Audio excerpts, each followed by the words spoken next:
Government is exploring corporate recovery, restructuring and rescue mechanisms to support distressed companies secure strategic investors.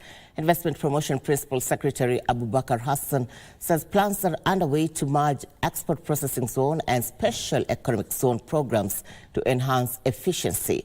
Abubakar made the remarks during an earlier interview with Regina Manyara, and this is how the conversation went.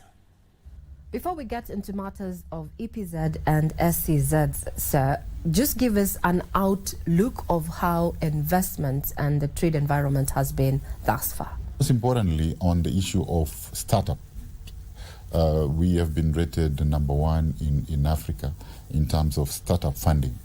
Yeah, we've been able to attract $800 million to support our startups. So in my assessment, I think it has been very positive, and we are looking forward to be better. Because my State Department's mandate or goal is to increase the level of private investment into the Kenyan economy, either domestic or foreign, either by attracting new or expanding the existing one. And the tools which have been given to attract these investments, one of the tools is incentivized economic zones. So these are an incentivized economic zone can be either an export processing zones or special economic zone, attracting industrial investment or otherwise, which is export oriented or otherwise, so that we can meet the impact area of our economic transformation agenda. With this particular planned merger then, do you think it's going to give impetus to increase efficiency and effectiveness of this particular trade investment wheels? I think the cabinet has approved that one, for EPZ should be a scheme under EPZ. So special economic zone is a scheme under export processing zone in line with the East Africa community, the CESA policy. Two, the cabinet has also approved for merger of these two programs. So going forward, we are going to merge this program into one entity, because right now there are two programs managed by two state agency. So they'll be merged. One state agency will have two programs. It's like directorates. And what we are doing to create awareness is in the strategic plan of these two agencies, we are putting some educational programs and for the public to be able to appreciate what are the benefits of this program. Both efficiency and effectiveness. Efficiency in terms of cost efficiency, because we don't need two state agencies to operate two programs which look similar, right? So we are going to have one agency, so we will improve on cost efficiency, but also we are going to improve on their effectiveness, because they'll be under one roof and they'll be more sharpened to deliver the stated objective of attracting industrial investment, which is export oriented. But we are looking at one investor, and that is Mobius, that is planning to actually exit the market. What is your take on this? Okay, first of all, that one, it was unfortunate, and it was also a voluntary. They are not being forced out. They are exiting themselves, and. In that space, in the automotive space and the EV space, the legal framework that is there, of course, there's a legal notice 84 and the legal notice. There's another one on motorcycle that we continuously engage the stakeholders to improve it. But most importantly, we now have the automotive policy, which is very clear and predictable on the environment, and we have a bill. Automotive bill, which we are just waiting for the new CS to take it to the cabinet, and then it will go to Parliament. So that will provide the clarity, the predictability, and the level playing field in that sector, in addition to the incentives that we give. So as far as Mobius is concerned, we as government, we are putting in place strategies not only to attract investment, but also to retain them. Are there interventions that you have put in place to ensure that this does not occur? What we've done is that we are talking to them and putting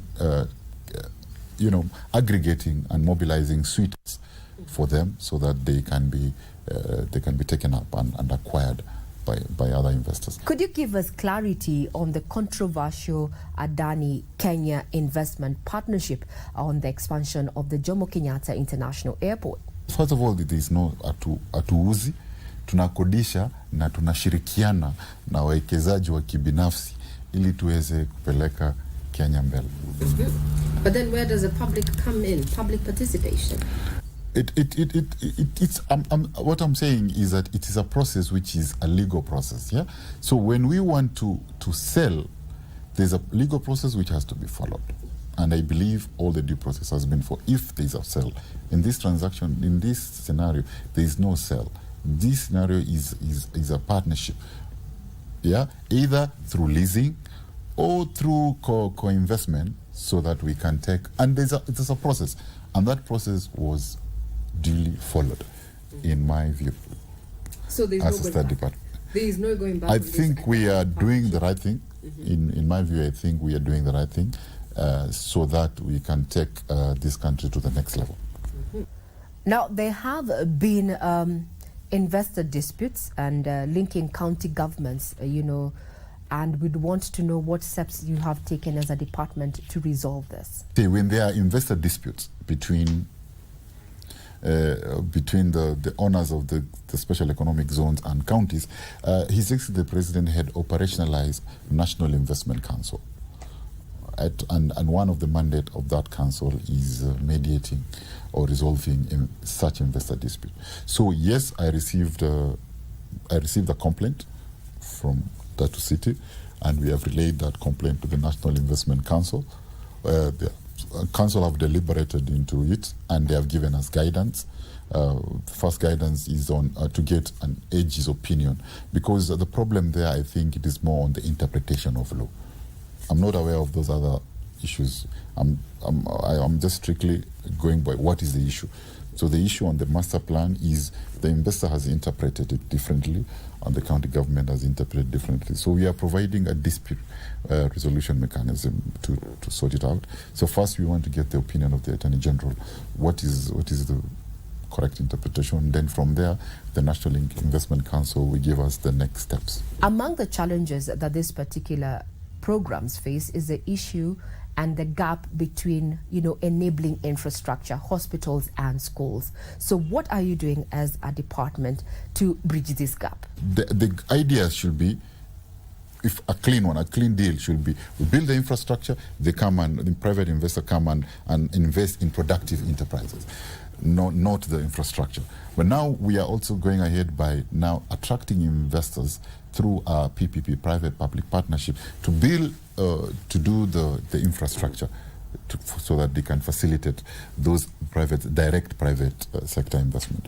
So what we're saying is that we are working with private sector to build the infrastructure, either through PPP or direct private investment. For example, the Naivasha, we are going to expand the Naivasha 1 to Naivasha 2, and we've gotten a private sector who will be able to develop the zone. Has Kenya tapped into the African Continental Free Trade Area Agreement in as far as matters of trade and investment is concerned?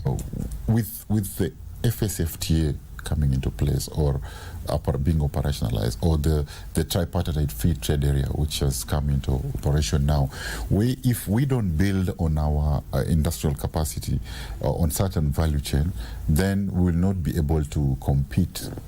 Yeah, for example, the automotive sector in Africa, in North Africa, the person who is the country which is very good in that sector is Morocco, right? In in South Africa, it is South Africa.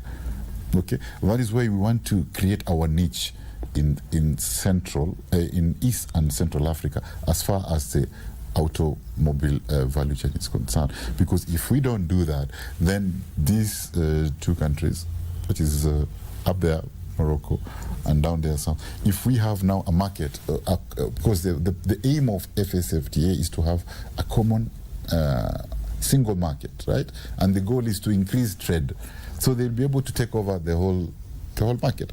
So we want to position ourselves, at least up there is Morocco, down there is South Africa, and then we take at least Central and East Africa. What strategies are we applying as Kenya when it comes to, tapping markets and looking at matters of competition from other quarters for FDI?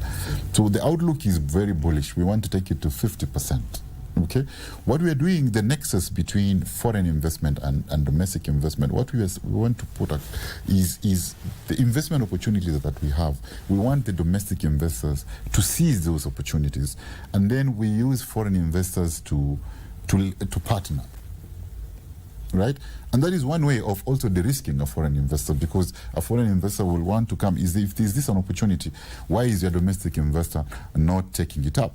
Yeah, so that one way of de-risking it, even before government comes to de-risk through a PPP or through incentives, they want to see a domestic guy also interested in that opportunity. Going forward, where are the low-hanging fruits in as far as trade and investment is concerned? Is in the area of textile and apparel. Yes, attracting investment in that space, and the BPO space.